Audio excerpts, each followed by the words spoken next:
নমস্কাৰ বন্ধু বান্ধৱীসকল, মোৰ নাম অনিৰুদ্ধ আৰু আপোনালোকে চাই আছে ড্ৰিমাৰ ৰানিং। তো আজি মোৰ ৰানিঙৰ কোনো প্লেনিং নাছিল, কাৰণ 3 দিন লাগাতাৰ ৰানিং কৰিছোঁ। তো ভাবিছিলোঁ আজি ৰেষ্ট দিম, ৰাতিপুৱা ৰানিং কৰা নাই। সেইবাবে ভাবিছিলোঁ যে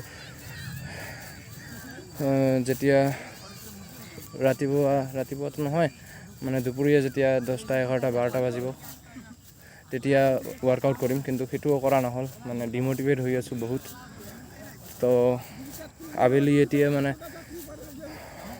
মাঠত আহিছিলোঁ। তো ইয়াত আজি আমাৰ বহুতজন একেলগে দৌৰিলোঁ, 15জন 16জনৰ নিচিনা।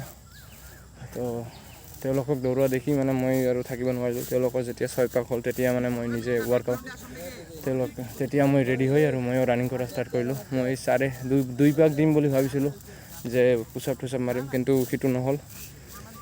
মই 4 পাক 2 পাকৰ ঠাইত 4 পাকৰ ঠাইত 5 পাক দি দিলোঁ। ঠিক আছে। তো টাইম দেখা নাই আজি কেৱল মানে মইতো আপোনালোকক কৈছোঁৱেই যে স্পীডত কাম কৰি আছোঁ, মই স্পীড বঢ়াব লাগিব। সেইবাবে ৰানিং কৰিলোঁ আৰু এতিয়া ৱৰ্কআউট কৰিব পৰা নাই। বডিৰ হালত বহুতেই বেয়া।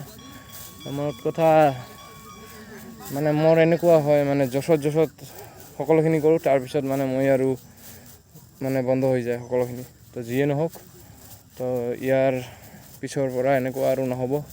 ছিষ্টেমটো মানে মাথাত বহি গৈছে এতিয়া। লাহে লাহে সকলোখিনিয়ে ঠিক হ'ব। মইতো কৈছোঁ আপোনালোকক নেক্সট মান্থৰ পৰা চেলেঞ্জ ষ্টাৰ্ট হ'বলৈ গৈ আছে, 6 মান্থছ ট্ৰেন্সফৰ্মেশ্যন চেলেঞ্জ। ঠিক আছে। তো যিয়ে নহওক, আজি আপোনালোকক দেখাই দিব বিচাৰোঁ। এইফালে কেইজনমান আছে, এইফালে আছে 10-11জনৰ নিচিনা, আৰু এইফালেও আছে 4-5জনৰ নিচিনা।